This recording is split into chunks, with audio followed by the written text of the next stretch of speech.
Scribe TV. Today, we're going to talk about a few very important subjects. We have some news about electric vehicles, where in some states, they're already starting to make it impossible to buy gasoline vehicles. You've seen some of the rules and laws that states have passed, where by 2030 or 35, they want to have all the vehicles be electric, no more gas vehicles. Well, as of today, there are some manufacturers that are already starting to prohibit the purchase of gasoline vehicles. We'll talk about that. We'll also talk about some information from our investigative division, our private investigators, what they're seeing on the fraud department. Last, we're going to talk about cyber attacks and cyber insurance. And along the line, we may get into dealing with attorneys and how law firms may have some inside information that'll help you get some good results from law firms. First, let's jump right into EVs. Here's the thing. As of today, Stellantis, which makes Jeep, has announced they're not going to stock gasoline vehicles in 14 states. This is breaking news from today. The manufacturer of Jeeps is telling dealers in these states, you cannot put a gasoline Jeep on your lot just for stock. Now, you may be able to order one, but that may change as well. Now, Jeep makes some hybrids. They make the 4xe for Wrangler, for the Wagoneer.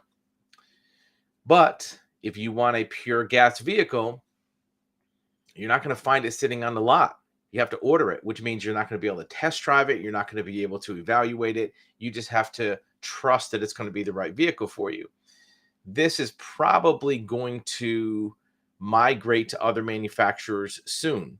Now, what states are involved with this? Well, there's a bunch of states that have copied the California emissions guidelines. There's a map that shows all those states. Here's all the states, all the Northeast New England states, with the exception of New Hampshire, a lot of the West Coast states. And there's a quote from a dealer that said, I still have customers that want gasoline vehicles. He says these changes will have a significant impact on dealership sales. Of course it will. Most people are not walking into dealerships wanting an EV or a hybrid. They may decide they like it after they get the information, but these dealers are going to have no choice. One dealer said, we've learned how to sell these. They're not that difficult to sell. Well, they have to learn how to sell them because it's not natural. Although the rules don't require automakers to sell a percentage, Stellantis says it stopped shipping internal combustion models to dealerships in those states. So if you are in one of those states and interested in a gasoline vehicle, it's not that you're not going to be able to buy one, but over the next couple of years, this could get worse. This is just one step in the process of making gasoline vehicles either difficult or impossible to get. So drop your comments. Let us know what you think about not being able to buy your favorite gasoline vehicle. Again, it's only one manufacturer. It's only Jeep. But as you know, Stellantis also makes Chrysler and Ram trucks. Is this a thing that's going to extend to other manufacturers besides Stellantis? Or is it just an exception? Or is it the tip of the iceberg of what's coming down the road? Also, in the area of EVs, they're talking about the used EV market is going to be one of the drivers to get people to adopt that platform.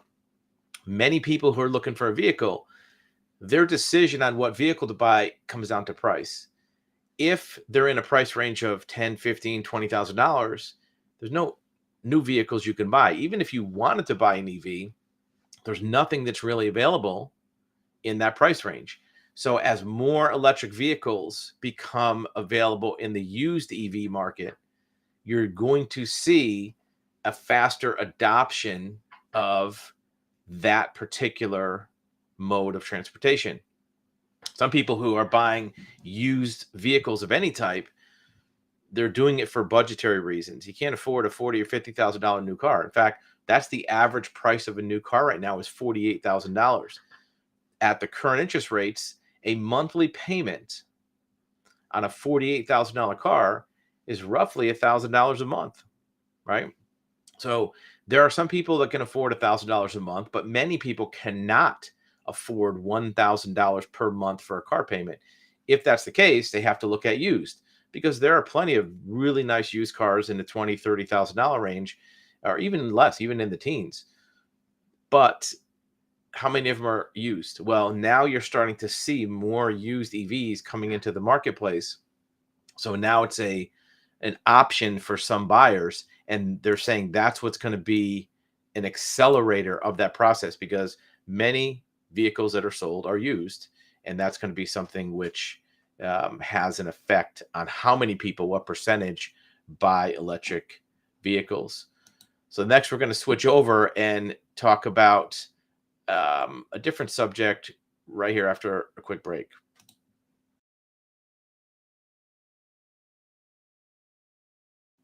So here we go.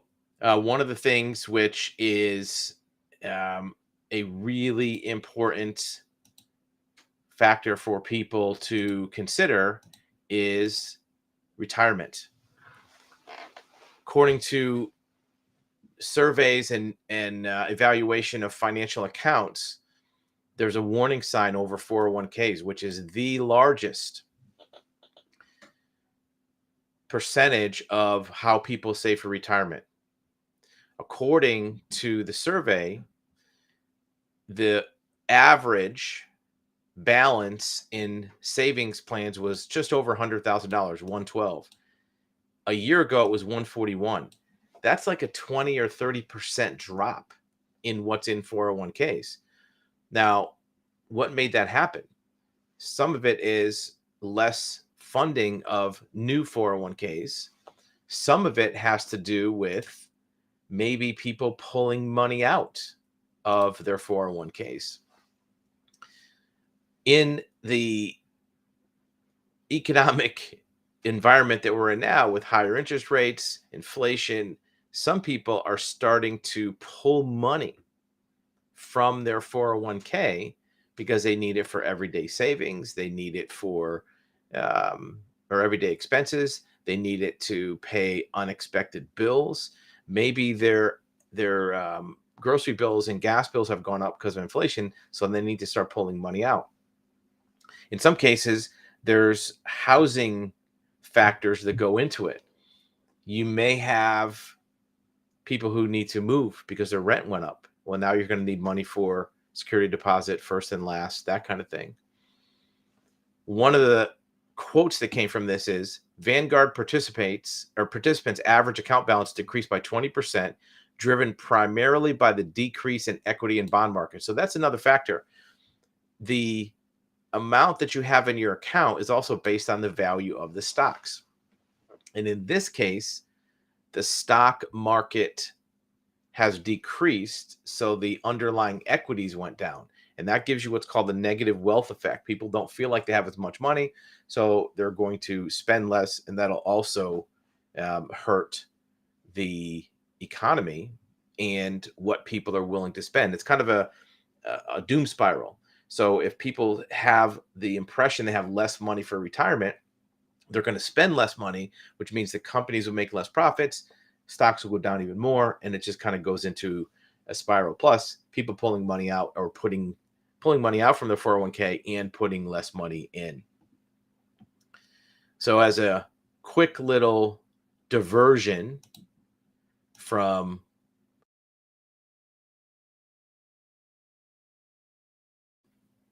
what we talk about, part of retirement is looking at the future. Well, as we age, a lot of times we think, well, how old are we? What's history say?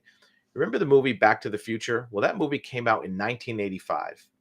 And that story was supposedly a flashback to the olden days of 1955. Remember, um, the character played by Michael J. Fox goes back to his hometown of Hill Valley, and he's back in the 1950s. And they show the old soda fountain and the old cars, and it's supposed to be really old. Well, that 30-year flashback was from 1985 to 1955. Well, we are now in 2023. That's 30 years newer than 1985. So the short answer is, if you were alive in 1985 and saw that movie in real time, that 1985 is more olden days from today than 1955 was from when you saw the movie. Hopefully that doesn't make you feel too old, but it's an interesting piece of information. Now, let's talk about artificial intelligence. This is something that we're hearing about. It's in the news.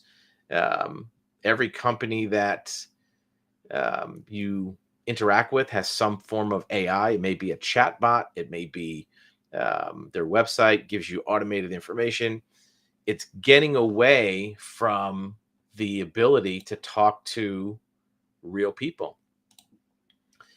And there was an article that said Chat GPT is taking people's jobs. They're walking dogs and fixing air conditioners. They're coming after high paid jobs. But in the article, it says right here, experts say that even advanced AI doesn't match the skills of a human. It lacks personal voice and style and churns out wrong, nonsensical answers. For many companies, the cost cutting is worth a drop initially in quality. So here's the thing. You are probably finding when you deal with companies that their phone trees, automatic answering service, AI chat systems are probably not really that, I guess, effective. You're not getting good information. And a lot of companies are going to this to cut cost. It's really another form of inflation, right? If you're a company and you're struggling to pay your bills, instead of raising your price, maybe you lower the service you offer. And this is something that a lot of people, complain about in all of our businesses, our insurance business, investigations, document processing. People say all the time, how come I can't talk to an actual human when I call these places, the DMV, the courthouse? It's very difficult to get an actual human on the phone. And you'll see on the screen, we have an option. If you want to reach an actual professional, there's other ways to do it because you're not finding it in most business environments. So we'll take a quick break. When we come back, we'll start talking about cyber. But first, we'll probably touch on dealing with attorneys. You may be having a tough time getting an attorney to take your phone call or to take your case. And there's a reason for it, and there may be a way to get some better results. Are you tired of automated systems and chatbots when you need assistance? Experience actualhuman.com and connect with real professionals, not automation. At actualhuman.com, we bring you a network of professionals who are excited to answer your questions and provide guidance. Getting started is easy. Let us show you how. Here's how it works. Step 1. Select the best date and time for your video call. Step 2. Describe your situation and the areas you're looking for advice. Step 3. Connect one-on-one with an expert and get the undivided attention that you deserve. Experience the difference. Visit actualhuman.com today and schedule your professional consultation. Actualhuman.com. Expert guidance from real people. So if you're dealing with any kind of court case, legal conflict, dispute, something that you want to resolve with another party, one of the things that is tough to do sometimes is to get an attorney to deal with your case. Here's one thing to look at. If when you call an attorney or contact an attorney, their first reaction could be that you are a desperate client begging them to handle some hopeless outcome that's unrealistic. Now, that sounds very negative and very pessimistic, but in their world, they get dozens or hundreds of calls a day. And a lot of them are cases that really they're not going to be able to help with, even though they might want to help. The merits of your case that you have are probably legitimate, but probably don't rise to the level of making it worthwhile to go through the trouble of a litigation. Sometimes they do, but even if they do, the highest and best outcome you're thinking of may not be practical. In fact, there used to be a radio show, may still be on the air. There's a guy named Bill Handel, and he was an attorney that had a show out of Los Angeles called Handle on the Law. And his tagline, his motto was, call up Bill Handel where we tell you you don't have a case, right? And that's what most of the calls were. They would call up and say, hey, my neighbor's dog bit me, and what do I do? And they would say, you don't have a case, not worth it. And certainly there are examples of where you want to do litigation. You want to get your restitution, compensation, damages refunded, whatever it is. But in many instances, the process of doing that is going to be way more expensive and troublesome than what you're going to get out of it, right? You got to remember, your perspective on a case is from your point of view, and it makes sense. There's merits to it. I'm not saying you're wrong, but as an investigator, we deal with hundreds of cases a month of people that have had some kind of a loss or some type of a damage or litigation. And many times, the easiest way to do it is to resolve it prior to going to litigation. One example is we had a client a couple years ago that had a dispute with a vendor over an $11,000 contract. They contracted with a vendor, paid him a down payment to do some work, and the contract was $11,000. The vendor didn't do the work. They were inept. They just didn't do it. And the vendor actually wanted the rest of their money. Right? They paid him a 50% deposit, which is about $5,000, and the vendor messed up the job, didn't do anything really good. And the client said, this is no good. We're not, this is terrible. And they said, well, too bad. Give us the rest of the money. And they went back and forth fighting over it. And finally, they sued each other and they couldn't resolve it. Well, here's the thing.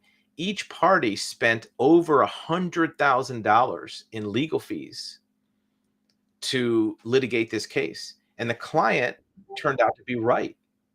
The court ruled in favor of the client and said, no, you don't have to pay the rest of this money. The vendor, you have to pay him back their down payment of $5,500 because you didn't do the work. This was defective service. And you might think, well, why would they spend that much money on a case? They both believed equally they were right, and they had attorneys that told them they were right.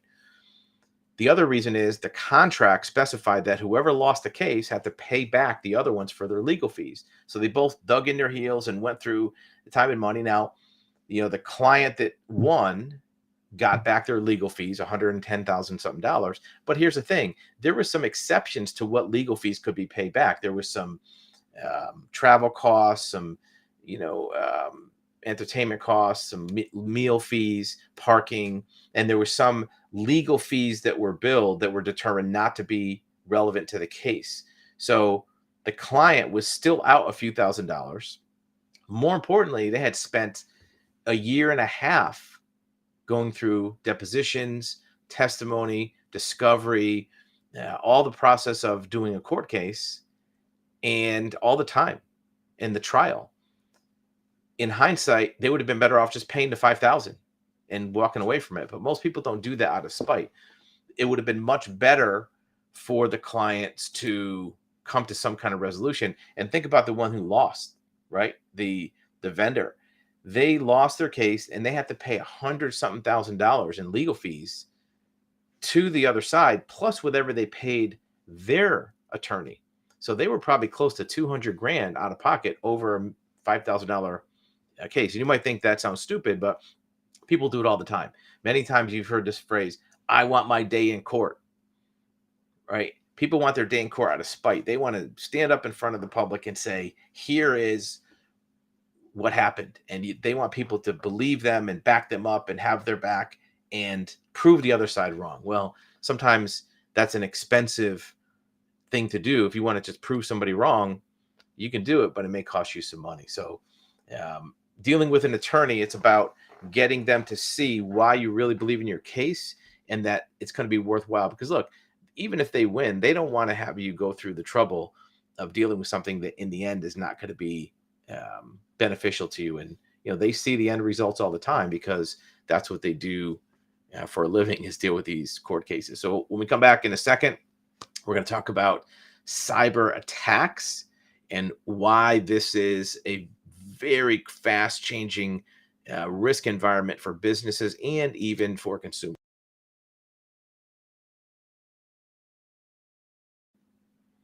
So here's the thing with cyber attacks.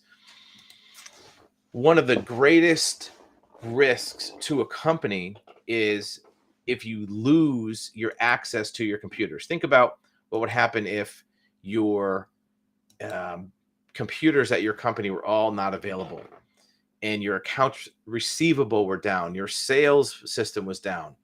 You'd be out of business. And however long it took to fix that, you're losing money, you're losing customers, you're losing revenue, and losing expenses that you're paying out every day. Just because you're out of business because of an attack, you still have to pay your rent, employees, payroll, um, utilities, that kind of thing. So there's companies now that are providing coverage for that. And one of the companies is called Coalition, great insurance company. And they have a cyber vulnerability scoring system. So here's what they do. In addition to providing insurance for a client, they also have a scoring system that looks at the vulnerability of a particular insured, of a prospective customer, and it helps the risk managers mitigate the threats. So instead of just having insurance if something happens, they also help you prevent an attack from happening, and if it does, to prevent the loss from being too great, minimizes the loss. How do they do that? Well, what they do is, if you see here in our office, we have all these computers behind me. There's routers, there's switches, there's Wi-Fi, there's even mobile devices, right? Cell phones. Each one of those devices is a potential vector where a hacker can get into your system. So what they do is they ping and attach themselves to all these devices. The insurance company does, and they keep an eye on it, because what they say is cybersecurity timing is everything, meaning that if you catch something early, it's not going to cost you a lot of money. Thousands of new vulnerabilities are published monthly, and it's impossible for an in-house IT and security team to quickly understand and address all of them.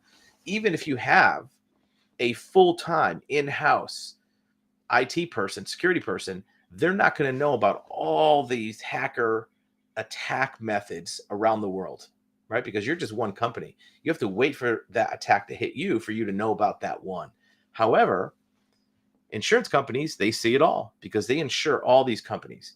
So as they see these attacks, they can now look at your system to see if you're vulnerable or even if you're being attacked. Many of these attacks don't happen instantly. They happen over days or weeks, sometimes months. Many times the hackers get into your system and they just sit there and gather up data for weeks or months. And then they use that to their advantage. If you're not aware of it, that hack can be devastating. With something like Preventive, and Coalition's not the only one that does this, but they just had this article, they can prevent it and they can extract and remove that hacker from your system. This system is an early source to evaluate which risks before an incident occurs. It uses AI, of course, everything uses AI now, to analyze common vulnerabilities and exposures and compare them to recent ones, right? This is something that probably is more valuable than the actual insurance. Insurance is going to pay you if there's a loss, but at that point, you already had the loss. And even if you get compensated for it, you still have to go through that process. This actually prevents it. Sorry about that. Even if you actually didn't have a loss and didn't have insurance, paying the premium for this coverage would be probably worth the cost, right? Here's another detail about insurance. There's two types. There's cyber liability insurance and data breach insurance. What's the difference? Cyber insurance is increasingly becoming compulsory in business relationships. What that means is if you're doing a contract, if you're doing an arrangement with another business, they may require you to have cyber insurance. Some government licenses now are even requiring cyber insurance. But is that enough by itself? Do you also need data breach insurance? As you're talking to your broker, find out what those two things are. There's an increasing number of cybersecurity risks, and finding the right insurance is a key part of that, because it's probably more likely that you would have a cyber attack, then your building burning to the ground. Everybody has fire insurance. Not everybody has cyber insurance. In fact, it's so big now that they're selling $13 billion worth of cyber insurance. You've heard of cyber liability insurance. Sometimes they're used interchangeably, but there's a difference. Cyber insurance is the most common. That's what most people will get initially. Most traditional business policies do not cover cyber incidents. They consider them outside of what the coverage is. So you have to have a separate cyber insurance policy. Normally it's a surplus lines policy or an endorsement on your existing policy. Cyber insurance refers to coverage of third-party claims against the company. Data breach covers the first-party losses. So what that means is if you have cyber liability insurance, that covers if a hacker gets into your company and it damages your customers, your vendors, whoever else. Data breach covers you for your losses. So make sure that you look at what the name of your policy is it data breach or cyber liability, but also what the terms and conditions are underneath. Does it cover third party? Also, do you have coverage if a vendor is hacked? What if you have a vendor you rely on for materials for your manufacturing? If that vendor is hacked and they can't provide materials, that might effectively shut you down as well. So you want to look to see if the coverage that you need for other companies being hacked or being damaged is part of your coverage. And another example of that type of difference of companies, tech companies end up being targeted many times because they have data. Well, every company nowadays is kind of a tech company, right? You may have errors and omissions insurance, but normally that's not going to cover cyber attacks. Even 20 years ago, 2002, there was a Security Breach and Information Act, which required companies to notify people if they're involved in a data breach. Even if you're not a tech company, if somebody hacks your system and gets your customers' information, maybe their name and address, maybe their phone number, maybe you have a copy of their driver's license, their payment information, you are required to notify your customers if they're breached. And that notification by itself can cost money. You may also have to provide things like credit monitoring, credit repair for your clients. Right after the law was passed, there was coverage available. Many companies now rely on cyber insurance to help them respond, but it's right now it's kind of a must-have. According to the article, a cyber policy is more like a must-have, like every other type of insurance. Many people don't have it, though. One of the last surveys we saw said that only 29% of most small to mid-sized companies have a separate cyber policy. It puts a lot of liability and exposure on a company because that could be a deal breaker for the company. Last thing we're going to talk about is investigations. This is an area we get probably the most of our inquiries on. Private investigators, assets, what do we do? What types of advantage a private investigation can give you even as a consumer.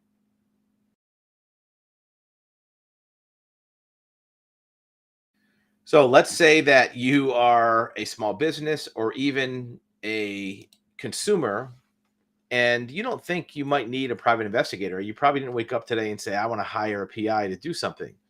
Usually when somebody gets to that point, there's been a serious event. Maybe there's a divorce. Maybe there's some kind of embezzlement in your company.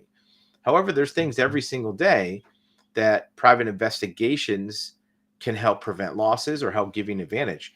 As an example, if you're a small business and you have a competitor and you want to know what they're up to, you can do some due diligence on the principals, find out what is their current financial condition, right? Are the principals flush with cash? How much do they owe on their house?